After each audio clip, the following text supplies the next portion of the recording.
Tapi dua perlindungan ni, sampai Nabi kata, telah turun kepadaku pada malam ini dua surah perlindungan yang tidak ada setara dengannya. Siapa yang beramal dengan surah ni, ia akan dapat perlindungan daripada Allah dan kita tidak tahu pun keburukan apa. A'udzu billahi minasyaitonir rajim.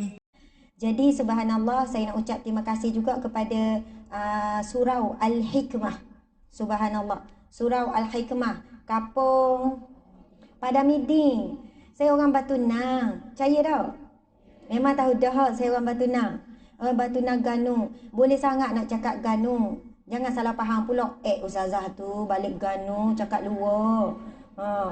Sebenarnya bukan nak cuma kan adalah lebih kurang dalam 2,000 orang ni tengok secara live. Kadang-kadang dia naik jadi 3,000, 4,000. Dah habis live tu mungkin dia pergi ke puluh ribu dengan ratus ribu. Jadi kalau kita cakap Ganu, siang kau orang dah faham tarabuk. Betul tak? Kalau ikut nak jelira kau hati tu memang nak cakap Ganu, dah balik Ganu. Tapi sebab kita nak beri manfaat kepada lebih ramai orang di luar sana supaya memahami sama dan tadabbur surah An-Nas, surah Al-Falaq, surah Al-Ikhlas ini bukan selalu pun saya bawa. Biasa Ustazah ceramah bab-bab keluarga lah, bab-bab umum saja. Jadi petang yang barakah ni bila Ustazah Wana Hidayah buat jemputan ni, saya mikir nak beri tajuk benda bila Ustazah tanya. Terus sebab Ustazah Wana Hidayah selalu suka menaikkan ataupun menulis, memberi peringatan tentang Al-Quran. Jadi pilih terus tadabbur 3 kul. Dan insya-Allah saya akan mula dengan surah Al-Falaq, surah An-Nas. Kemudian Ustazah Wana Hidayah akan sambung surah Al-Falaq, kita akan tukar tempat. Kemudian saya surah Al-Ikhlas. Jangan buat kerah gitu. Buat kejut. Ustazah Wana Hidayah boleh. Subhanallah. Saya pun nak menadak ilmu daripada Ustazah. Dan saya percaya di hadapan saya ni ramai orang-orang alim, muslimah yang salihah, yang alimah. Mungkin kita tak kenal ni orang awak mari ni sebelah-sebelah ramai Ustazah ni. Ada di kalangan kita wanita salihah, di kalangan yang sabar hidupnya. Allah catat dia di kalangan as-sabirin, orang-orang yang sabar. Daripada kecil, lepas nikah, ada anak, sampai ke cucu, dah habis-habis. Banyak sangat ujian hidup dia. Dan mungkin dia itu, wallahualam siapa di kalangan kita, lagi besar kedudukannya daripada orang yang depan ni. Orang depan ni boleh cakap pasal sabar, keluar dalil pasal sabar, boleh tentu boleh sabar. Subhanallah. Mungkin ada di kalangan kita pada petang barakah ni, cuma kita tak kenal, kita tak tahu. Walaupun kita sama-sama berada di rumah Allah, di surau Al-Hikmah ini, tetapi kita tidak tahu di mana jatuhnya pandangan Allah kepada siapa. Dan kita pun tak tahu atas doa siapa, atas ikhtiar siapa. Akhirnya Allah makburkan hajat ini walaupun last minute. Nak khabar memang last minute. Beberapa hari je sebelum ni, tetapi apabila Allah menetapkan sesuatu itu, tak perlu nak racang lama, nak bincang lama, Allah permudah. Dan saya pasti muslimat pada petang ni baru je dapat maklumat ni. Betul tak? Tapi bagaimana maklumat tu boleh sampai kepada muslimat sekalian? Itu adalah kehendak Allah ya Qadir ya Muqtadir. Allah yang maha merancang, Allah yang maha berkehendak. Siapakah di kalangan hambanya untuk berada di salah satu taman syurganya yang sementara di dunia? Jadi mudah-mudahan Allah juga akan memilih kita untuk berada di taman syurganya yang sebenar di akhirat kelak. Allahu Akbar. Kita tak tahu siapa di kalangan kita ni yang kuat bangun malam. Nampak macam biasa-biasa je. Nampak macam pakai tudung biasa je, pakai baju biasa je. Muka pun nampak macam muka biasa. Kan ada muka luar biasa. Yalah kan kadang tu nampak muka ni macam ilmu je. Belum tentu. Ada muka orang macam muka orang kaya, tapi dok rupanya. Ada muka orang susah, rupanya kaya. Tengok baju, tengok kasut, tengok beg lah. Wallahu alam. Tetapi Allah maha mengetahui siapakah di kalangan kita adalah ahli qiyamul lail, yang tidak pernah tinggal tahajud dan sebagainya. Mudah-mudahan asbab ada golongan-golongan ini dalam majlis ilmu ini, maka rahmat Allah turun, lalu kita pun mendapat bahagian yang sama. Amin ya rabbal alamin. Dan ada di kalangan kita ni ahli Al-Quran, yang kuat baca Al-Quran. Ada di kalangan kita ni ahli sedekah. Sebab itu bila sebut tentang pintu syurga, hadis Nabi kata syurga itu ada 8 pintu. Antaranya adalah babus salah, babus siyam, babus sadaqah, babus sab, iaitu pintu orang-orang yang sabar. Wallahu alam pintu mana yang akan terbuka untuk kita. Tapi yang paling kita bimbang, tidak ada satu pun pintu untuk kita masuk. Sebab kita hanya sibuk untuk menjadi ahli persatuan di dunia sahaja. Adakah kita tergolong di kalangan ahli persatuan orang-orang yang sabar? Ahli persatuan orang yang ahli qiyamul lail, orang yang menjaga solat, orang yang kuat bersedekah, orang yang memperjuangkan hidupnya untuk menuntut ilmu, kemudian beramal dengan ilmu, kemudian menyampaikan ilmu. Wallahu a'lam, subhanallah. Muslimah yang saya kasihi sekalian, Masya Allah, saya bila berhadapan dengan muslimah, saya nak menyatakan bahawasanya rasa cinta dan sayang itu sangat dalam. Bukan kata muslimin tu tak sayang, tetapi kita sesama perempuan kan, kalau boleh nak dengar semua orang mari dengan masalah. Nampak je muka macam okey tu kan. Siapa sini dia tak ada masalah kat tangan? Oh, suka pula. Memang tak ada. Kalau dia kata, Ustazah, Mokcik tak ada masalah mana-mana lah.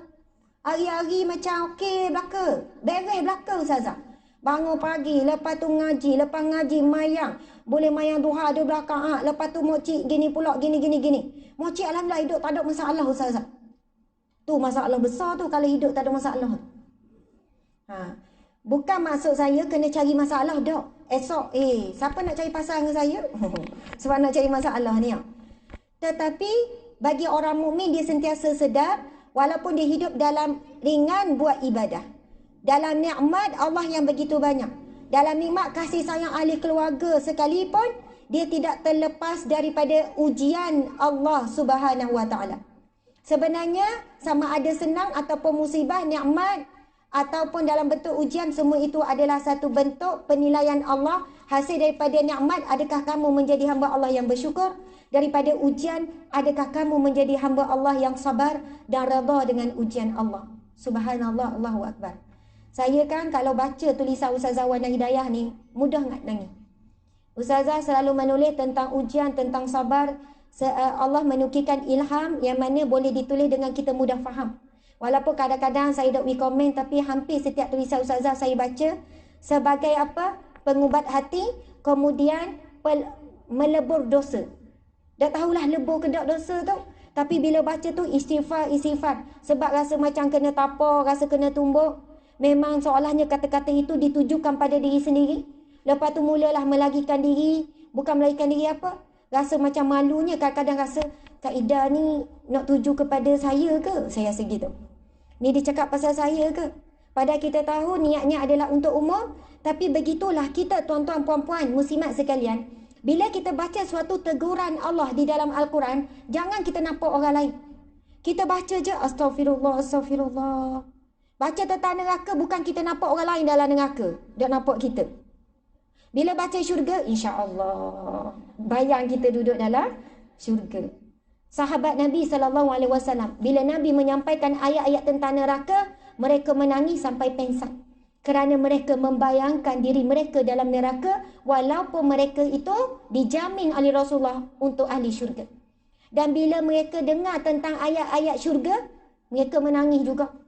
Ketakutan sebab mereka tidak membayangkan diri mereka di dalam syurga. Sebab itu bila kita hadir majlis ilmu kuliah, kita dengar apa-apa ustaz ke, ustazah ke, kita terus melantun kepada diri kita.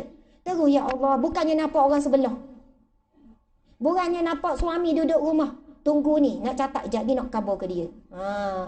Banyak poin ni nak cakap ni. Rupanya, saya nak sebut beberapa perkara muslimat sekalian. Disebut dalam kitab Hidayatus Salikin fi Maslakil Muttaqin. Satu kitab yang masyhur, iaitu petunjuk jalan bagi jalan orang-orang yang bertakwa.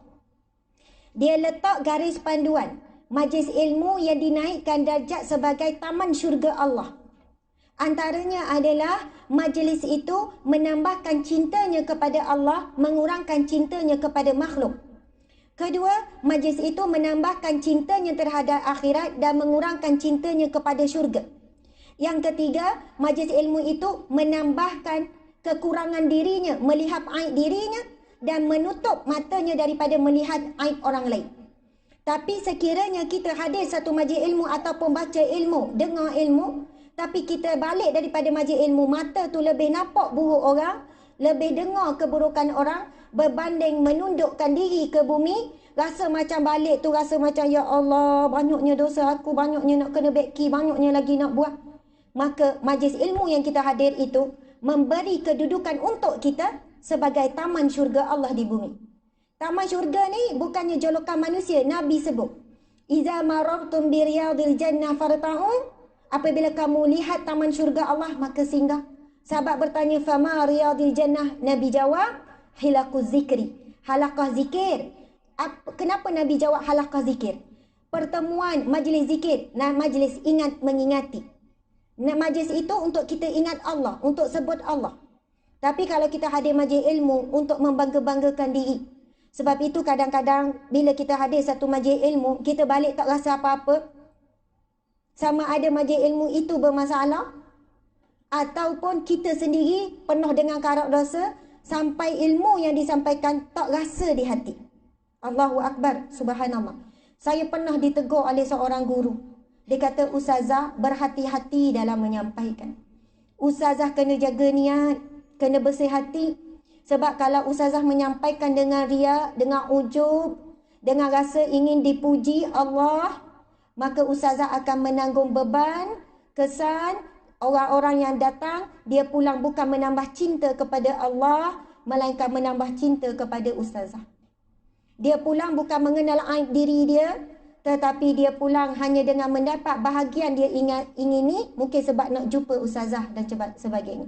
Jadi sebab itu kita kena betulkan niat. Saya pun sepanjang datang duk betul niat.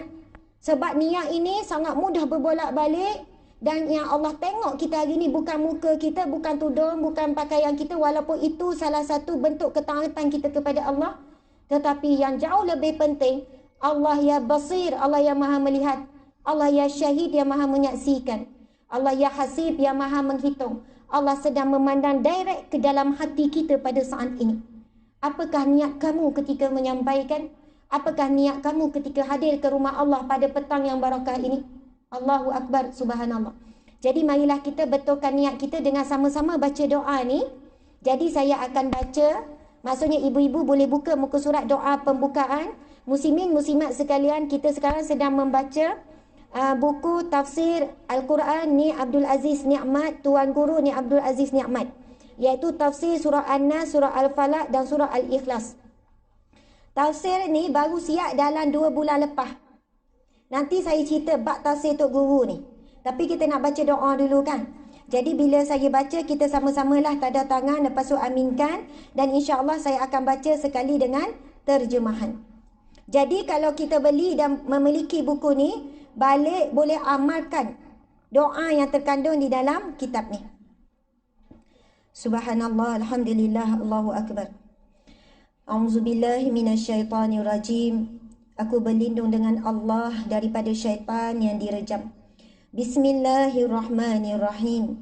Dengan nama Allah yang maha pemurah lagi maha pengasihani. Alhamdulillahi rabbil alamin. Wassalatu wassalamu ala ashrafil anbiya'i wal mursalin Sayyidina wa maulana Muhammad wa ala alihi wa sahbihi ajma'in. Segala pujian bagi Allah, Tuhan sekalian alam. Selawat dan salam ke atas Rasul yang paling mulia, pemimpin dan ketua kami Muhammad, dan kepada ahli keluarga dan sahabat baginda seluruhnya. Wa ba'd. Fa inna ashrafal hadisi kitabullah wa khairal hadi hadi Muhammadin sallallahu alaihi wasallam wa syarrul umuri muhdatsatuha wa kullu muhdatsatin bid'ah. Sesungguhnya ucapan yang paling mulia ialah kitab Allah. Sebaik-baik petunjuk adalah petunjuk Muhammad sallallahu alaihi wasallam. Seburuk-buruk urusan ialah perkara baharu di dalam petunjuknya, dan setiap perkara baharu itu adalah bid'ah. Allahumma alimna ma jahilna wa zakirna ma nasina warzuqna tilawata kitabaka ana al-laili wa atrafan nahar waj'alhu lana hujjatan ya rabbal alamin. Ya Allah, ajarkanlah kami apa yang kami masih jahil ya Allah. Ingatkanlah kami apa yang telah kami lupa, dan kurniakanlah kami keupayaan untuk membacanya, yakni Al-Quran, pada waktu malam dan sebahagian waktu siang. Dan jadikanlah Al-Quran itu sebagai hajat untuk kami, sebagai satu keperluan untuk kami, ya Allah. Wahai Tuhan pemelihara sekalian alam. Rabbi syrah li sadri. Rabbi syrah lana sudurana. Wa yassir lana umurana. Wahlul uqdatan min lisanina. Yafqahu qawlana. Rabbi yassir wa la tu'assir. Rabbi tammin bil khair. Wahai Tuhanku, wahai Tuhan kami, terangkanlah dada kami, ya Allah. Permudahkanlah urusan kami, ya Allah. Urusan hidup kami, urusan mati kami, urusan alam barzah, urusan di mahsyarmu, ya Allah. Dan mudah-mudahan urusan kami berakhir di syurgamu, ya Allah. Bukakanlah simpulan yang mengikat lidah kami, supaya mereka memahami kata-kata kami, ya Allah. Wahai Tuhan kami, permudahkanlah dan janganlah menyusahkan. Janganlah susahkannya dan janganlah sukarkannya, ya Allah. Ya Alim, alimna min ilmika ma tarda bihi anna. Wa la tu'akhidna bima ta'lamuhu minna.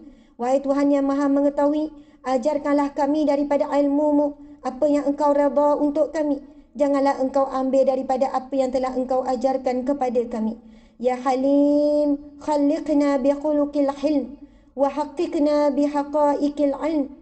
Wahai Tuhan yang maha santun, ya Halim, yang maha santun, yang maha lembut, bentukkanlah akhlak kami dengan akhlak yang santun, akhlak yang mulia, akhlak yang lemah lembut, ya Allah. Dan kurniakanlah kepada kami kebenaran ilmu. Subhanaka la ilma lana illa ma 'allamtana, innaka antal alimul hakim. Maha suci Engkau, kami tidak mengetahui melainkan apa yang telah Engkau ajarkan kepada kami. Sesungguhnya Engkau maha mengetahui lagi maha bijaksana. Rabbana atina fid dunya hasanah wa fil akhirati hasanah wa qina azaban nar wa qina azabal qabri wa qina azabal mahsyar. Wa sallallahu ala sayyidina Muhammad wa ala alihi wa sahbihi wa sallam walhamdulillahi rabbil alamin. Amin amin ya rabbal alamin. Subhanallah. Dalam buku ini dituliskan ucapan pembuka dan doa ini disalin sepenuhnya daripada ucapan almarhum Tuan Guru Ni Abdul Aziz Ni'mat sebelum memulakan kuliah tafsir setiap hari Jumaat. Subhanallah. Muslimin muslimat sekalian, buku tafsir Tuan Guru Ni Abdul Aziz Ni'mat ini antara buku yang terkini dan antara usaha yang mutaakhirin. Maksudnya bukan buku yang lama kemudian diperbarui, tidak. Cuba kita tengok pada muka surat hampir yang depan tu. Buku ini cetakan pertama 2020 dan buku 3 kul ini baru siap dalam lebih kurang 2 bulan yang lepas. Kumpulan pengarah projek ialah Ustaz Ahmad Saifuddin Yusof. Saya sendiri beberapa kali dah bertemu dengan penulis ni, mesyuarat dan bagaimana mereka wujudkan satu tim untuk menaikkan nilai-nilai yang begitu tinggi yang ditinggalkan oleh arwah Tok Guru Ni Abdul Aziz. Yang mana tim ni macam mana sukarnya mereka bila saya dengar mereka kumpulkan kaset-kaset lama Tok Guru. Tok Guru ngajar situ, Tok Guru ngajar sini. Kaset-kaset lama yang sangat sukar untuk ditemui dah zaman sekarang. Dan antaranya Ustaz Saifuddin Yusof ni dia cerita barulah saya faham. Dia orang Besuk. Jadi dia pehelah kecek Kelantan. Sebab Tok Guru bila dia mengajar memang pekat kecek Kelantan. Dan saya pula boleh sangat kecek Kelantan sebab dia sekolah Mahak Kota Baru, Mahak Puan. Kalau orang Kota Baru sebut Mahak Tino. Mahak Tino, Mahak Puan. Jadi dia tahu saya sekolah di Kota Baru, jadi memang besok sangat. Kalau contohnya hari Jumaat tu pergi kuliah Tok Guru tu dekat kawasan bandar tu kan. Lepas tu bila nikah dengan orang Besuk saya ni. Orang Besuk, dia tak ngaku Ganu, dia tak ngaku Kelantan, dia Republic of Besuk. Jadi orang Besuk, suami ada ni, tok lelaki ada ni. Jadi orang Besuk memang kecek Kelantan. Jadi kalau ada orang waktu besok dengan keset ngajar Tok Guru Ni Aziz, kadang tu tak boleh nakak apa yang Tok Guru kecek. Jadi Ustaz Saifuddin ni dia cerita bagaimana dia daripada kecil berulang pergi ke sekolah, balik rumah. Dia kata Ustazah zaman tu, Ustaz Saifuddin ni umur lebih kurang 40 gitulah, tua sikit lah daripada saya dalam umur 40. Saya 27. Saya 37. Jadi dia cerita zaman tu kan TV dok tengok. Orang susah dia kata. Dia ada rumah dia radio je. Jadi balik sekolah, dia kata berjam-jam duduk dengar ceramah Tok Guru. Daripada kecil, daripada sekolah rendah, daripada kecil. Pergi mana-mana, bawa radio, dengar kaset ceramah Tok Guru. Sampai dia kata kerana betapa keratnya dia dengar tu, sampai dia besar, sampai sekolah menengah, menyebabkan dia jadi macam boleh ngapa. Boleh hafal dah. Kalau nampak ayat ni, dia boleh bayang dah Tok Guru ngajar gana-gana. Akhirnya dia ada nekat, Ustaz Saifuddin ni, dia buat tim dia dan dia sedang mengumpulkan satu-satu tafsir Tok Guru dan dia mengekalkan lorat Tok Guru, tapi ada dalam kurungan takut orang luar tak faham. Sebab tu bila kita baca tafsir Tok Guru ni Abdul Aziz ni, kita akan rasa macam Tok Guru cakap dengan kita. Memang lorat, cara susunan, Tok Guru, cara Tok Guru ceramah. Subhanallah, Allahu Akbar. Jadi sekarang kita nak masuk kepada surah An-Nas. Kita belek. Dia ada cerita sikit kaedah penyusunan, senarai, doa pembukaan kita dah baca. Mukadimah, balik rumah baca sendiri. Gitu. Sebab panjang. Saya dah tengok dah tadi, dah baca sikit-sikit mukadimah. Mukadimah tu bukan mukadimah penulis. Mukadimah Tok Guru ni Abdul Aziz. Jadi Tok Guru ni bila dia ceramah, dia suka bawa misalan. Dia suka bawa contoh. Macam Tok Guru jadi juga. Tok Guru ni sikit-sikit dia bawa contoh. Jadi dia nak tujuannya adalah mudah faham. Supaya kita jelas. Okey. Jadi belek mukadimah Tok Guru tu pun panjang. Cuba tengok belek-belek sampai buka muka surat tafsir surah An-Nas tahun 2002. Tafsir surah An-Nas tahun 2002. Maksud dia merujuk kepada kuliah Tok Guru pada tahun 2002. Sekarang kita 2020. Jadi ini kuliah 18 tahun yang lepas.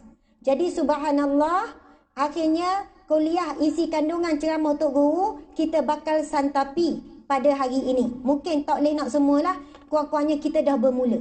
Jangan dak mula langsung. Allahu Akbar. Muslimat sekalian, kalau kita bincang tentang kedudukan ilmu, ilmu yang paling tinggi, paling utama, ilmu Al-Quran. Nombor 1, paling tinggi, paling atas. Sebaik-baik keputusan, sebaik-baik langkah, sebaik-baik niat, sebaik-baik cita-cita, apabila seorang hamba berniat, bercita-cita dan mengambil langkah untuk menjadi ahli Al-Quran. Sebaik-baik keputusan bagi seorang ibu dan ayah, apabila suami isteri ini sepakat untuk menjadikan anak mereka ahli Al-Quran. Sama ada anak tu banyak baca Quran, naik lagi peringkat memahami bacaan Al-Quran, naik lagi peringkat kepada apa? Menghafaz Al-Quran, naik lagi peringkat kepada beramal dengan isi kandungan Al-Quran, naik lagi peringkat beramal menyampaikan Al-Quran dan sebagainya. Hadis Nabi SAW, Nabi bersabda, khairukum, yang paling baik di kalangan kamu, man ta'allama al-Quran wa 'allamahu. Kamu belajar Al-Quran dan mengajarkannya. Jadi petang ni kita sedang belajar Al-Quran. Salah satu cabang ilmu Al-Quran antaranya lah belajar baca, belajar tajwid, betul kan? Lepas tu belajar terjemahan Al-Quran. Tapi kita pegang sekarang ni tafsir. Sebab itu walaupun 3 kol tapi sampai 1 buku. Sebab bila sebut tafsir, Tok Guru akan menjelaskannya lebih detail, lebih dalam. Sehingga kan kita akan jatuh cinta dengan 3 surah ini dan mudah-mudahan kita akan mati dalam keadaan mencintai surah ini. Subhanallah, Allahu Akbar. Nanti kita akan share. Tapi sebab takut dok dang masa memang sebut nak share. Ada zaman Rasulullah SAW, ada seorang sahabat ni, dia tak boleh tinggal surah Qul Huwallah. Siapa sini kalau mayang suka baca Qul Huwallah kat tangan? Baik ngaku. Asal mayang Fatihah Qul Huwallah, Fatihah Qul Huwallah. Oh, dah. Adik ni dah. Bagusnya baca Al-Baqarah kan. Okey, akak lagi sekali. Siapa surah paling banyak dia baca Qul Huwallah lepas Fatihah? Semua 100%. Sebab apa kita pilih surah Qul Huwallah? Sebab pendek, betul tak? Sebab mudah. Belah-belah mikir nak masuk benda pun boleh habis Qul Huwallah. Betul tak? Kalau baca surah lain kena mikir sikit. Baca Qul Huwallah dah lepas Fatihah, sambil-sambil mikir nak masuk ayam benda, mana yang masuk merah dah. Jadi hari ni masuk ayam benda, dah habis Qul Huwallah tu. Jadi tak bimbang. Sebab Qul Huwallah ni main ujung lidah je. Maksudnya mudah sangat. Budak kecil pun Qul Huwallah ni mesti cari. Tapi saya nak cerita hari ni supaya beza orang yang dengar ilmu, yang dia faham ilmu, Dia buat benda sama tapi kesan berbeza. Wak ni penting sangat kerana itu ilmu ini penyuluh. Ilmu ini dia akan menjadikan kita amalan sama tetapi kesan berbeza. Allahu Akbar, subhanallah. Dalam kitab tafsir Ibnu Katsir, tafsir Al-Quran yang masyhur, yang paling banyak rujukan di dunia juga oleh Syekh Ibnu Katsir, dinamakan tafsir Ibnu Katsir. Diceritakan, kisah ini daripada riwayat yang sahih. Seorang sahabat Nabi, dia sangat suka baca Qul Huwallah ketika dia salat. Sehingga kan pada satu hari, dia menjadi ketua, Rasulullah lantik dia jadi ketua satu rombongan perang. Ataupun satu rombongan untuk menjalankan kerja dakwah. Jadi biasanya kalau Rasulullah pilih dia jadi ketua, automatik dia kena jadi imam. Sebab bila Rasulullah pilih, bermaksud Rasulullah bukan pilih dari sudut zahir saja. Rasulullah bagi tanggungjawab tu bukan calon-calon orang. Jadi bila dia jadi imam, dia akan baca Al-Fatihah. Lepas baca Al-Fatihah, dia akan baca Qul Huwallah, kemudian dia baca surah yang lain. Ada ketikanya dia baca Al-Fatihah, dia baca surah yang lain dan dia akan tutup dengan baca surah Qul Huwallah. Lepas itu, di kalangan makmum ni, mereka ada rasa tak puas hati. Mereka pergi bertanya kepada sahabat Nabi itu, kenapa dengan kamu? Adakah surah yang lain tidak cukup sampai kamu kena baca Qul Huwallah juga? Adakah surah Qul Huwallah tidak cukup bagi kamu sehingga kan lepas baca Qul Huwallah kamu kena sempurnakan dengan surah yang lain? Dan kenapa kamu tak boleh tinggal surah Qul Huwallah setiap kali rakaat, setiap kali baca, setiap kali solat? Lalu apa jawapan dia? Dia kata, sekiranya kamu ingin aku meninggalkan surah Al-Ikhlas, maka aku sanggup melepaskan, meninggalkan kamu dan aku melepaskan urusanku menjadi imam kepadamu. Sebab aku tidak sekali-kali meninggalkan surah Al-Ikhlas kerana nak mendapat redha kamu. Sebab makmum tak suka ni, tak apalah, lepas ni saya dah baca lah. Bukan dia baca surah pendek, dia baca surah panjang juga. Tetapi seolahnya dia mesti nak baca Qul Huwallah. Lalu sahabat-sahabat ni pergi bercerita kepada Rasulullah. Tak puas hati ni, rasa pelik perangai ni, dia pergi cerita pada Rasulullah. Kemudian Rasulullah pun berkata kepadanya, bukan kepada dia, kepada orang yang menyampaikan ni. Tanyakan dia, kenapa dia melakukan perihal itu? Kenapa dia buat gitu? Apa dia baca gitu? Kemudian bila ditanya, dia jawab ringkas, kerana aku sangat mencintai surah Al-Ikhlas. Lalu orang tengah ni pergi sapa kepada Rasulullah. Lalu apa sabda Nabi SAW? Sampaikan kepadanya, kerana cintanya kepada surah Al-Ikhlas, maka Allah juga mencintainya. Subhanallah, Allahu Akbar. Jadi sebelum ni kita baca sebab pendek, sebab mudah. Jadi selepas ini baca surah Al-Ikhlas kerana cinta. Kerana memang kita suka surah Al-Ikhlas, kita cuba tolak tepi sebab pendek, sebab mudah. Tetapi pada petang yang barakah ini, kita akan tadabbur sikit kelebihan surah Al-Ikhlas. Kerana apa nama surah tu pendek? Surah tu pendek dan tak ada perkataan Al-Ikhlas pun. Tapi kenapa surah itu dinamakan Al-Ikhlas? Dan kenapa surah itu sampai Nabi sebut sesungguhnya Qul Huwallahu Ahad, sulusa Al-Quran, 1/3 Al-Quran. Baca 2 kali, 2/3 Al-Quran. Baca 3 kali, 3/3 Al-Quran. Kenapa sampai surah Al-Ikhlas dinamakan 1/3 Al-Quran? Muslimat sekalian, bukankah kita belajar Al-Quran? Kita salat, kita puasa, kita sedekah, kita belajar itu ini. Kita nak jadi orang yang ikhlas, betul atau tidak? Kita nak ikhlas jadi isteri walaupun diuji oleh Allah daripada suami. Kita nak ikhlas jadi mak yang solehah, mak yang misali. Kalau anak tu menguji sabar kita pun kita ikhlas juga doa ke dia. Kita ikhlas maafkan anak kita walaupun anak tu tak minta maaf pun dengan kita. Kita nak jadi ibu yang ikhlas ni sebab Allah yang naikkan kedudukan kita jadi mak. Bukannya kita bangga dengan anak, mu tahu dah aku ni mak, mu patutnya tak boleh jawab gini. Bukan menjadikan kita bangga diri jadi mak. Tetapi asbab Allah kurniakan kita anak, kita dinaikkan pangkat menjadi seorang wanita yang bernama ibu. Kerana ibu ini kelebihannya 3 kali ganda berbanding ayah. Jadi seolahnya kadang-kadang kita berterima kasih. Ya Allah, syukurlah mu anak walaupun anak ni banyak menguji. Sebab anak ni aku jadi ibu. Dan sebab itulah lidah aku ini, Allah berikan lidah kita ni mustajab doanya, lidah seorang ibu. Allahu Akbar, subhanallah. Bukankah semua apa yang kita lalui sepanjang hidup kita, ujian ke, nikmat ke, mayang ke, buat kerja rumah ke, nyapu ke, kita selalu berjuang untuk jadi orang yang ikhlas? Sebab kita tahu Allah hanya menerima amalan yang dilakukan ikhlas kerana Allah. Sebab kita tahu ada hadis Nabi SAW. Ada orang yang mati meninggal dunia, lalu dipuji oleh penduduk langit. Puji sebab dia dikenali sebagai orang yang soleh, yang banyak amal ibadahnya. Tetapi apabila rohnya nak menembusi langit, dia dicampak semula ke bumi kerana apa? Rupanya kebanyak-banyak amalannya itu dilakukan bukan ikhlas kerana Allah.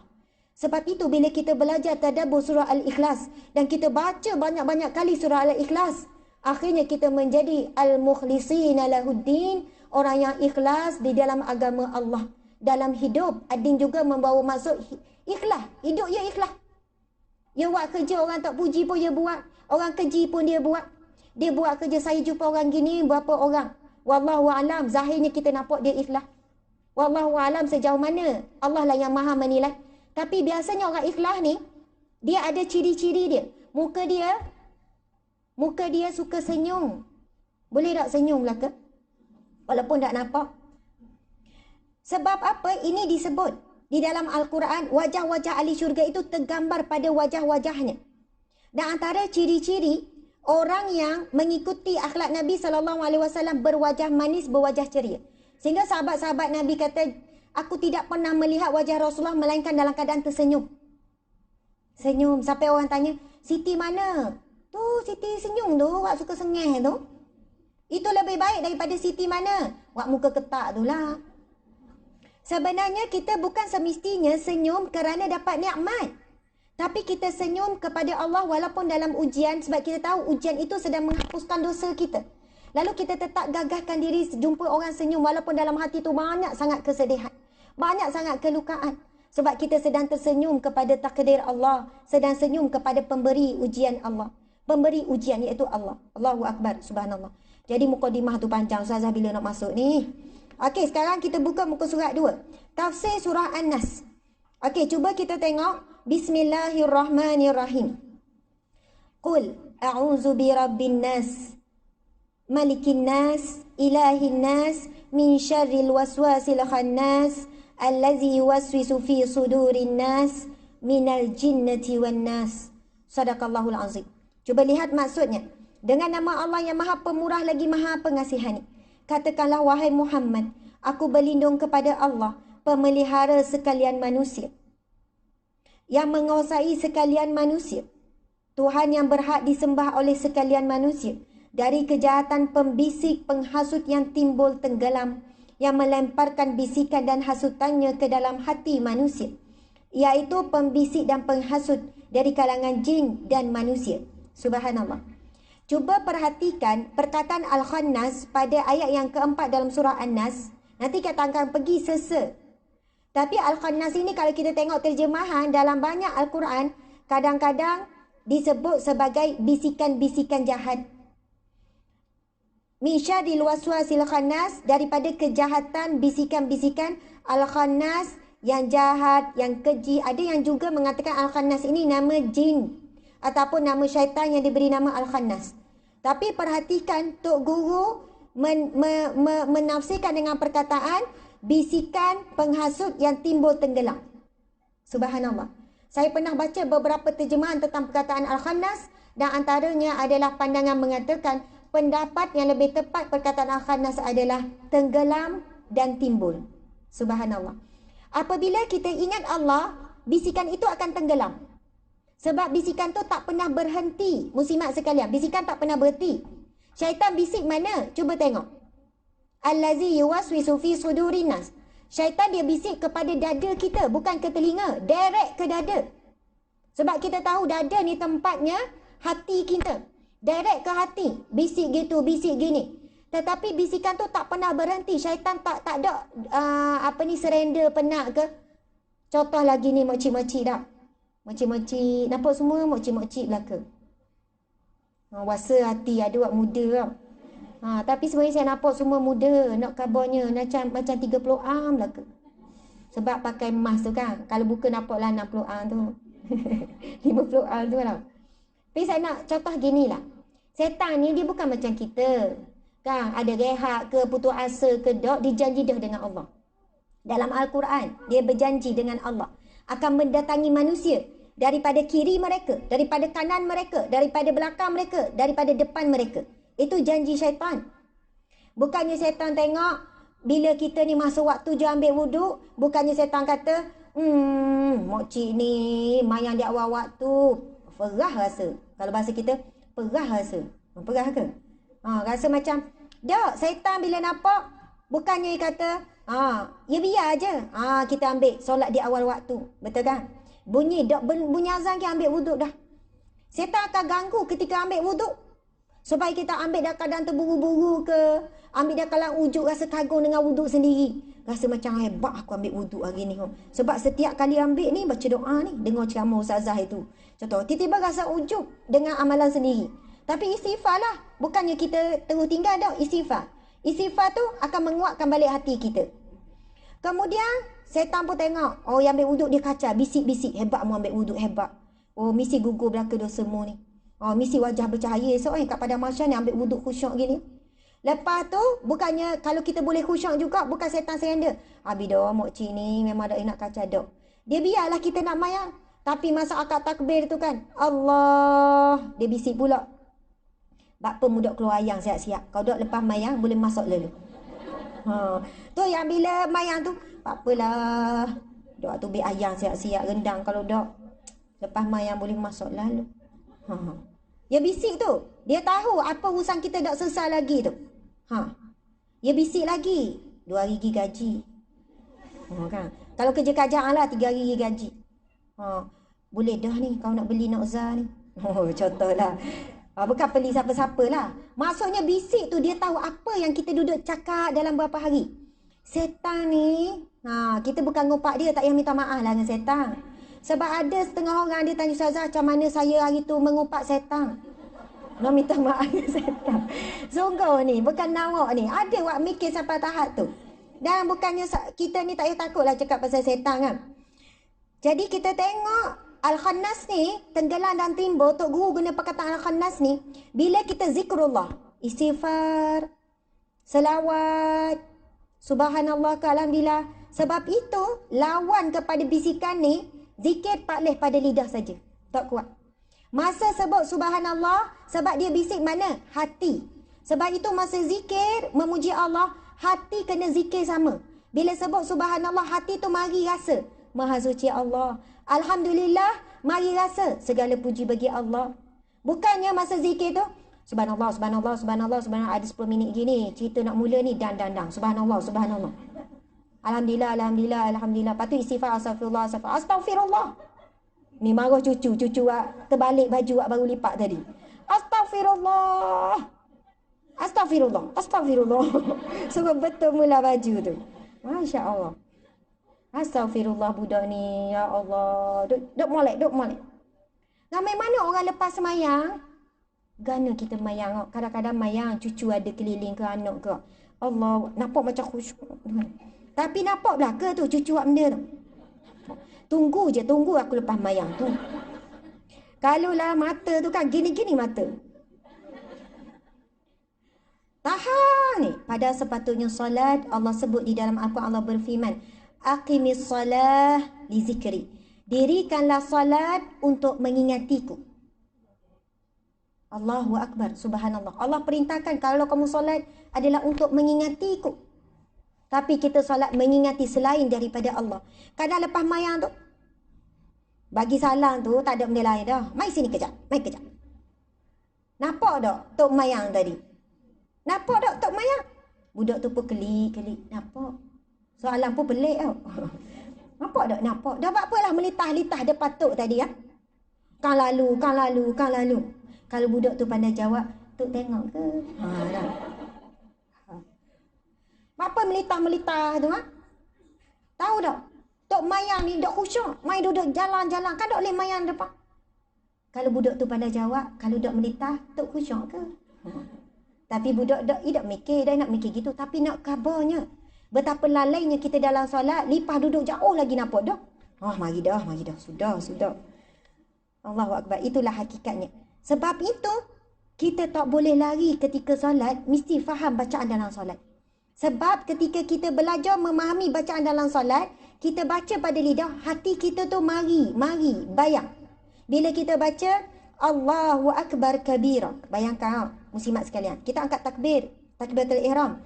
Allahu Akbar. Allah Maha Besar. Betul kan? Lepas sebut Allahu Akbar, kita pun sambung dengan doa iftitah. Hebat. Sambung dengan Allahu Akbar. Lepas Allahu Akbar, sambung terus Allahu Akbar kabira. Allah yang maha besar dan lagi besar. Allahu Akbar besar dah. Kabira sebesar-besarnya. Allah maha besar sebesar-besarnya. Allahu Akbar kabira. Walhamdulillahi katsira. Segala puji bagi Allah sebanyak-banyaknya. Masya Allah. Kalau kita puji manusia kan, mucomel, barulah bunyi banyak. Tapi bayangkan bila kita sebut Allahu Akbar kabira walhamdulillahi katsira, segala puji bagi Allah sebanyak-banyaknya. Lepas tu kita sambung apa? Allahu Akbar kabira walhamdulillahi katsira wa subhanallahi bukratan wa asila. Segala puji bagi Allah siang, pagi dan petang. Padahal kita mayang masa tu apa, tapi kita nak khabar kita ni sentiasa memuji Allah pagi dan petang. Inna salati, salatku, wa nusuki, ibadahku, wa mahyaya, wa mamati, lillahi rabbil alamin. Matiku, hidupku, matiku kerana Allah. Sebab itu doa iftitah ini sebenarnya dia nak membantu kita semayang ikhlas kerana Allah. Sebab awal-awal lagi kita sebut inna salati, salatku ini. Tapi sebab tak faham, mocik-mocik tak boleh buat alasan dah. Umur dah 50 dah, umur 60 dah. Mocik tak boleh lah, tak erti nak faham bacaan dalam mayang. Nak gana, mocik cuba dah. Selagi mana ada alasan, di situ kita letak penghalang. Saya jumpa ramai orang tua umur 40, umur 50, umur 60. Akhirnya sebulan je tak payah lama. Hari-hari duk tengok. Lepas tu beli buku terjemahan bacaan dalam solat. Akhirnya bila dia mayang, dia boleh nangis. Sebab apa? Angkat je takbir, dia faham dah Allah Maha Besar. Dia jadi rasa kecil depan Allah. Lepas tu Allahu Akbar kabir, Allah Maha Besar lagi besar, Maha Besar. Lepas tu bila dia sebut inna salati, salatku ini ya Allah, wa nusuki, segala ibadah-ibadahku ya Allah, hidup matiku ya Allah, lillahi rabbil alamin, kerana Allah sekalian alam. Nampak tak? Kita cuba bawa hati dalam solat tu supaya kita solat tu kerana Allah. Sebab apa Nabi sebut? Betapa ramai orang yang solat tak dapat apa-apa daripada solat, kecuali penat dan mengantuk saja. Okey, kita akan tengok. Mari kita tengok sikit tafsir ayat 1, 2 dan 3. Minta maaf jadi panjang. Okey, tengok cara Tok Guru terjemah ni. Bukan terjemah, Tok Guru tafsir. Kita baca mula-mula sekali. Tengok Tok Guru. Kita kena ingat bahawa ada tempat-tempat di dalam Al-Quran yang mengandungi perkataan kul atau bermula dengan perkataan kul, seperti kul a'udzu birabbin nas, iaitu bacaan untuk hari ini. Buat kita baca ni. Ada ayat kul a'udzu birabbil falaq, iaitu surah selepas surah hari ini, iaitu surah An-Nas. Dan ada juga ayat kul huwallahu ahad. Ada banyak lagi perkataan kul di tempat-tempat yang lain. Ada juga tempat di dalam Al-Quran yang tidak ada perkataan kul. Okey, cuba tengok bawah. Nanti kita terang. Kul maknanya kata oleh Muhammad. Wahai Muhammad, beritahu kau orang. Itu ibarat dia. Kul, katakanlah wahai Muhammad. Itu masuk kul. Kul itu adalah fi'il amar. Allah perintahkan kepada Nabi Muhammad, kul, katakanlah wahai Muhammad. Katakan apa? Kepada siapa? Suruh Nabi kata ayat selepas itu kepada siapa? Kepada kita, kepada umatnya.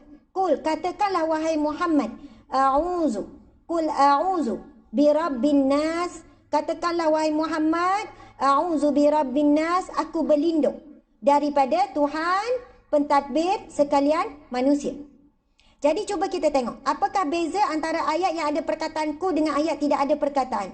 Mengikut alim ulama mufassirin, ahli tafsir, mereka menyebut bahawa Allah ingin memberikan isyarat kepada para pembaca supaya mengambil perhatian terhadap mana-mana ayat yang ada perkataan kul, kerana perkara selepasnya adalah penting.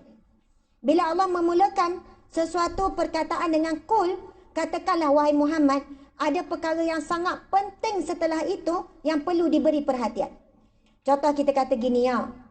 Tapi tak boleh menyamakan. Cuma kita bagi contoh, bukan menyamakan. Contoh saya kata kaedah, tolong royak. Tolong royak ke kawan kita tu. Nampak tak ada benda penting? Tapi kalau kata kaedah, tegurlah kawan kita tu, dia lain sikit.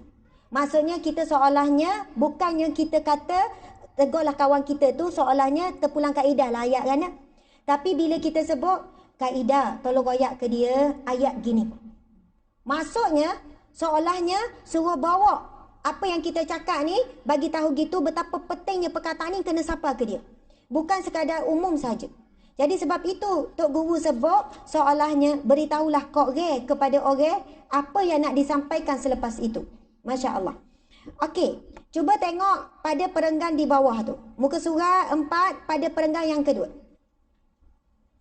Sebab saya dah baca dah ni sikit. Jadi saya cuba ringkaskan, nak pergi kepada ada beberapa perkataan selepas ini.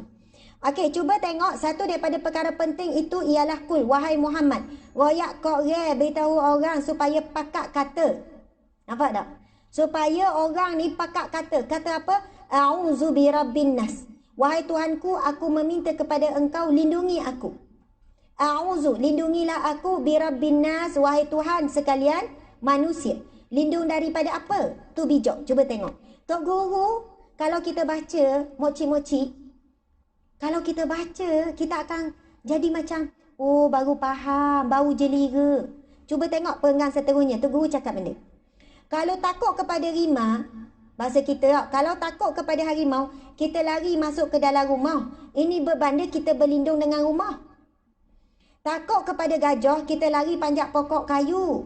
Ini berbanda kita berlindung dengan pohon kayu. Kalau ada senapan, kita tembok ke atas supaya bunyi yang kuat menyebabkan binatang lari. Bermakna kita berlindung dengan senapan. Faham tak maksud tu Guru ni? Bukan kata tak boleh pergi berlindung dalam rumah. Nampak rimau, kita nak pergi mana? Memang masuk rumah lah, tutup pintu. Jangan moci-moci pula kata, jangan tak boleh lari dari rumah. Macam kita minta berlindung dengan rumah. Kita kena minta berlindung dengan Allah. Lepas tu duduk depan rimau. Imam pun jadi pelik. Apa mokcik ni duk lari?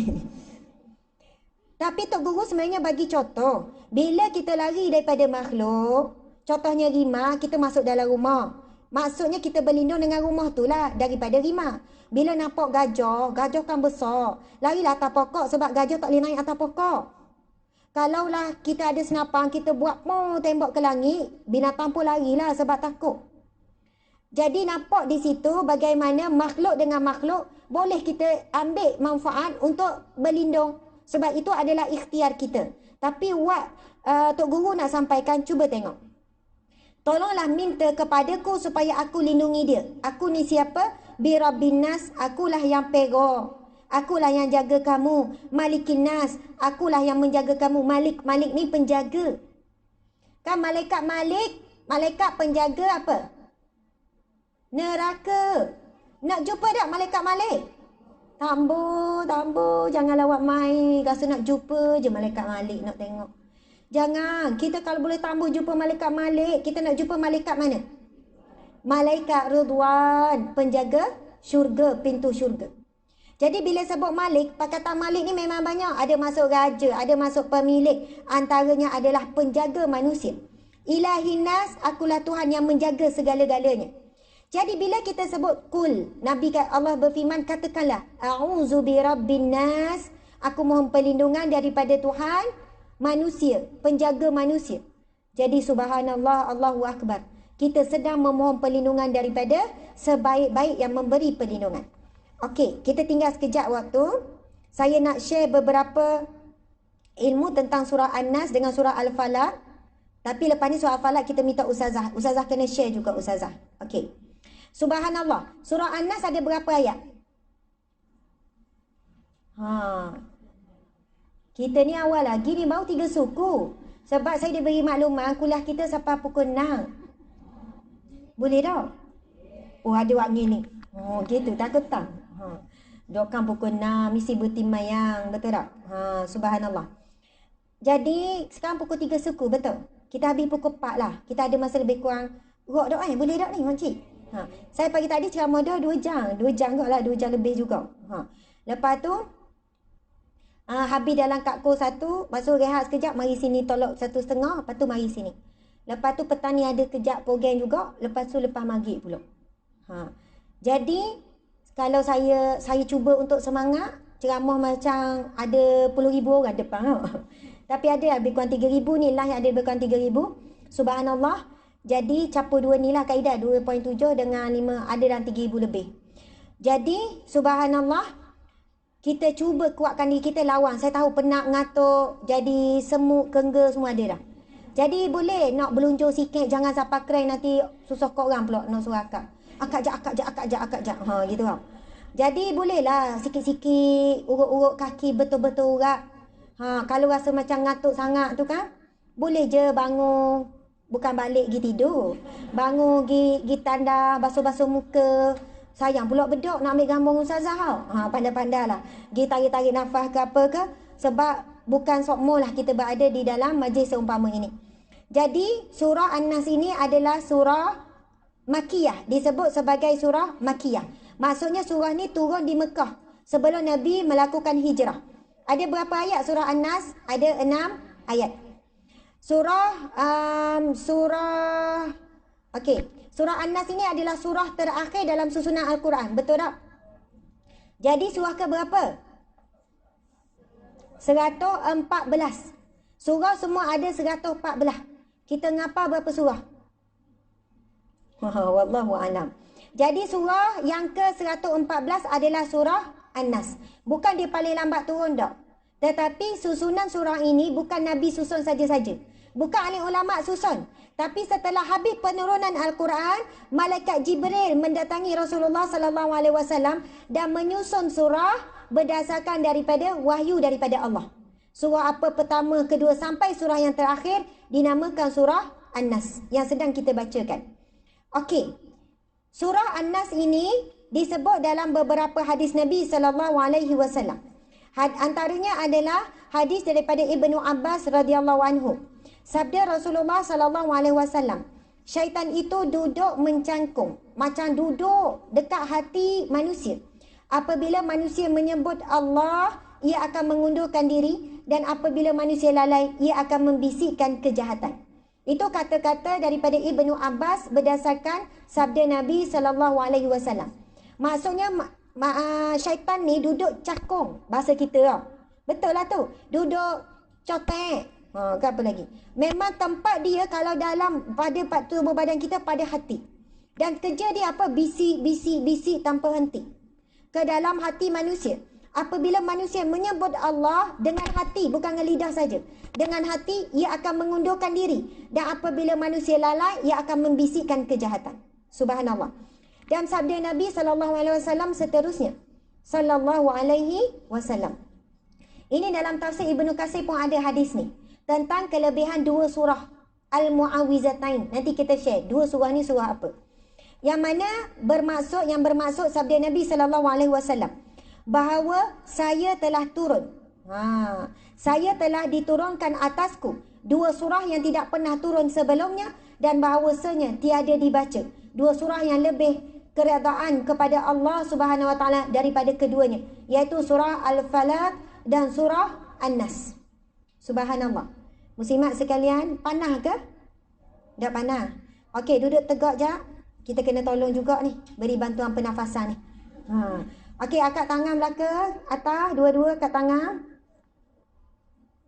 Okey, akak ada tangan belaka. Masya Allah, Alhamdulillah. Tangan ni banyak buat benda ni. Cubit anak ke, cubit cucu ke, banyak pegang Quran ke, banyak tulis buat molek-molek, insya-Allah. Okey, buka tutup. Macam ambil bintang. Macam ambil bintang di langit. Macam mana kalau ambil bintang di langit? Kena tegang tak? Gitu. Okey, tinggi kan bintang di langit? Kena tegang nak ambil bintang tinggi. Okey, buka tutup. Banyak tak bintang tu? Banyak. Okey, sekarang bintang tu we ke orang kanan. We dua-dua, buat gini. Ambil lah. Buat gini. Ambil lah. Itu macam ambil. Ni, we gini. We ke orang kanan. Subhanallah. Okey. Ikhlas ada we tu. Okey, we ke orang kanan. Buat tegang lah, we. Okey, sekarang we ke orang kiri pula bintang tadi tu. Masya Allah. Ada orang tanya tak tahulah. Mana Ustazah tak nampak pun bintang. Okey, kiri buat gerak-gerak gitu. Kena regang-regang ni. Saya faham tu. Banyak dah yang khusyuk wata-waduk tu. Okey, lepas tu sekarang letak tangan atas bahu masing-masing. Ni musim PKP dah boleh urut orang lain, urut diri sendirilah. Ada yang sedia untuk musim. Boleh. Okey, pusing kanan, pusing depan 10 kali. Subhanallah walhamdulillah wala ilaha illallah wallahu akbar. Okey, 10 kali ke belakang. Subhanallah walhamdulillah wala ilaha illallah wallahu akbar. Alhamdulillah. Subhanallah, masya-Allah. Okey, ini ngelah. Lepas ni saya nak ke Ustazah Hidayah sampailah habis, insya-Allah. Okey. Ustazah, lepas ni Ustazah terus masuk surah Al-Falaq, insya-Allah. Saya memang ada undang surah An-Nahl ni. Kan, memang kita dah habis, kesimpulannya kena baca sendiri. Saya nak cerita tentang sikit pasal Al-Mu'awwizatain. Bila Nabi kata telah turun kepadaku 2 surah Al-Mu'awwizatain yang tiada surah yang setara dengannya. Ada banyaklah matan hadis tu, antaranya begitulah yang Nabi sebut, yang mana tidak ada 2 surah yang lebih Allah redha melainkan 2 surah ni. Dan diberi nama Al-Mu'awwizatain. Apa maksud Al-Mu'awwizatain? 2 perlindungan. Pertama, Qul a'udzu birabbin nas, kedua Qul a'udzu birabbil falaq. Subhanallah. Okey, ada satu hadis Nabi yang agak panjang daripada Ibnu Abbas radhiyallahu anhu. Ibnu Abbas radhiyallahu anhu menceritakan bahawa Rasulullah sallallahu alaihi wasallam mengalami sakit keras, sakit tenat. Lalu 2 malaikat datang menemuinya. Salah seorang duduk di sebelah kepalanya, sedangkan yang lainnya di sebelah kakinya. Malaikat yang berada di sebelah kedua kakinya berkata kepada malaikat yang berada di sebelah kepalanya, "Apakah yang kamu lihat?" Malaikat yang berada di sebelah kepalanya menjawab, "Tab." Malaikat yang berada di sebelah kakinya bertanya, "Apakah top itu?" Ia menjawab, "Sihir." Subhanallah. Muslimin muslimat sekalian. Faham tak Angguk je lah hak, faham tak faham nombor 2. Okey, subhanallah. Masa Nabi tengah sakit tenat, maksudnya sakit yang keras, sakit yang berat, ada 2 malaikat datang. Satu malaikat berada di kepala, satu malaikat ada di kaki. Jadi malaikat yang berada di kepala berkata kepada malaikat duduk di kaki Nabi, "Apa yang kamu lihat?" Malaikat yang berada di sebelah kepalanya, malaikat kat kaki tanya malaikat di kepala, "Apa yang kamu lihat?" Malaikat di kepala kata, "Tab." Kemudian malaikat berada di sebelah kaki bertanya, "Apakah tab itu?" Malaikat yang berada di kepala Nabi jawab, "Sihir." Ketika itu Nabi sedang menghadapi sakit sihir yang dilakukan oleh seorang Yahudi. Kita tengok seterusnya. Malaikat yang sebelah kakinya bertanya, "Siapakah yang menyihirnya?" Lalu malaikat berada di kepala menjawab, "Lubaid al-Asham, orang Yahudi." Malaikat yang berada di sebelah kakinya bertanya, "Di manakah sihir itu disimpan?" Malaikat yang berada di sebelah kepala menjawab, "Di dalam sumur keluarga si Fulan, ia terletak di bawah sebuah batu besar dalam keadaan terbungkus." Kemudian mereka berdua mendatangi sumur itu. Lalu mereka menguras airnya dan mengangkat batu besar. Kemudian mereka mengambil longgokan tu, lalu membakarnya, dan pada waktu subuh, iaitu pada pagi hari dan malam itu, Rasulullah mengutus Ammar ibnu Yasir beserta beberapa orang lainnya untuk mengambil buntelan sihir itu ataupun alat sihir itu. Kemudian diturunkan kedua surah ini kepada Rasulullah sallallahu alaihi wasallam. Setiap kali beliau membaca satu ayat daripada 2 surah tersebut, terlepaslah satu ikatannya. Terlepaslah ikatan apa? Ikatan sihir. Kedua surah tersebut, yang pertama dimulai dengan firman-Nya, "Katakanlah aku berlindung kepada Rabb yang menguasai waktu subuh." Kemudian yang kedua, surah yang diawali dengan "Katakanlah aku berlindung kepada Rabb manusia." Sebab itu dalam surah Al-Falaq ada perkataan min syarrin nafasati fil 'uqad, daripada kejahatan ahli sihir yang meniup pada bohol, pada alat sihir tu. Min syarrin nafasati fil 'uqad wa min syarri hasidin iza hasad, daripada kedengkian orang yang melakukan kedengkian. Orang berdeki ni memang ramai, tapi ada orang yang deki je lah hidup mana-mana. Tapi yang bahayanya orang yang berdengki dan membuktikan ataupun mengikuti kedengkian dan buat sesuatu, iaitu menyihir. Tuan-tuan, puan-puan, muslimin, muslimat sekalian, sihir hari ni tak perlu jumpa Tok Romo, saya nak royak. Bukan nak ngajar sihir ni, tiba-tiba ustazah nak ngajar je. Tak. Hari ini saya pernah pergi ke satu universiti, kisah benar ni. Saya pergi ke universiti, saya jumpa seorang pensyarah. Lepas dah ceramah, pelajar universiti penuh dewan ni. Habis ceramah kan kita ada makan-makan. Masa tengah makan-makan tu saya tanya kepada pensyarah, apa masalah besar pelajar-pelajar ni? Masalah utama pelajar-pelajar ni benda. Dan saya terkejut, saya tak sebutlah universiti mana, tapi universiti awam di Malaysia lah. Lepas tu, bila pensyarah tu jawab, Ustazah, antara isu berat dan isu yang besar adalah masalah sihir. Sihir? Masalah mana, Ustaz? Sebab yang menganjur tu pihak Biro Kerohanian. Dia sihir sama-sama pelajar. Kalau dia deki sama dia, dia sihir sama-sama pelajar dalam sekolah. Lepas tu ada juga pelajar sihir kepada pensyarah. Kalau nak marah sangat ke pensyarah tu sekian-sekian. Macam mana Ustaz boleh sebut gini? Apa bukti? Apa bukti? Dia kata, Ustazah, kita kadang-kadang buat spot check barang-barang pelajar. Ada universiti yang masih ada kuasa ataupun dia buat benda-benda macam ni. Dan Ustazah tahu apa yang mengejutkan? Kita jumpa banyak tangkal. Kita jumpa banyak alat-alat sihir. Kita jumpa dalam almari sekian-sekian. Dan memang pelajar-pelajar ini antara pelajar yang tinggi tahap stres, tahap kemurungan, tahap sekian-sekian. Sebab apa? Dia telah hidupnya bergantung kepada jin. Bila kita tanya belajar mana? Google Internet. Hari ni budak muda, budak sekolah menengah, budak universiti, saya nak khabar, Google je mantra-mantra sihir. Nak buat orang tu tunduk, jadi macam semua ya je ke dia.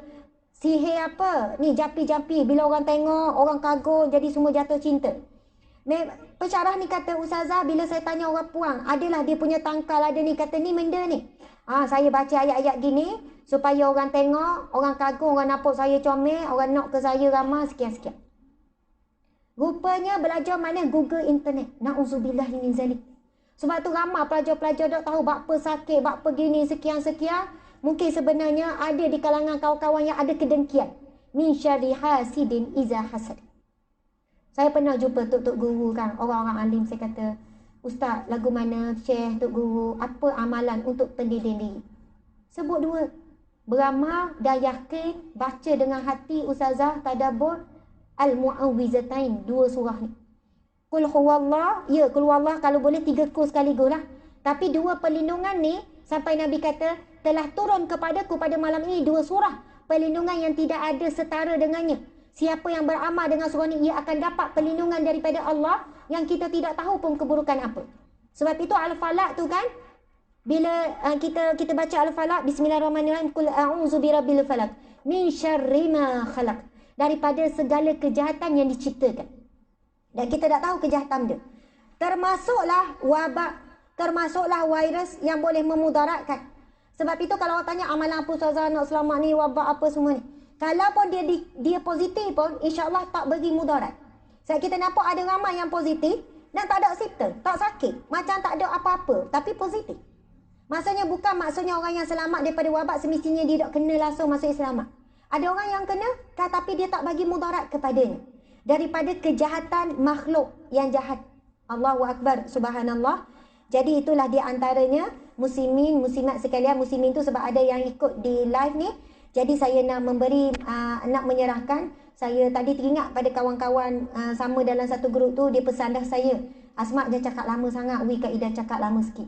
Akhirnya saya cakap sejam setengah dah. Masya Allah, tinggal setengah jam lagi. Jadi subhanallah dijemput kepada Ukhti Ustazah Wan Nur Hidayah Wan Fauzi untuk menyambung dan berkongsi tentang surah Al-Falaq insya-Allah. Jadi nampak tak surah An-Nahl tadi dah habis. Tapi balik baca sendiri. Itu insya-Allah afdal sebab bila kita baca lagi jelia, faham sungguh-sungguh insya-Allah. Surah An-Nahl tu. Alhamdulillah. Dipersilakan.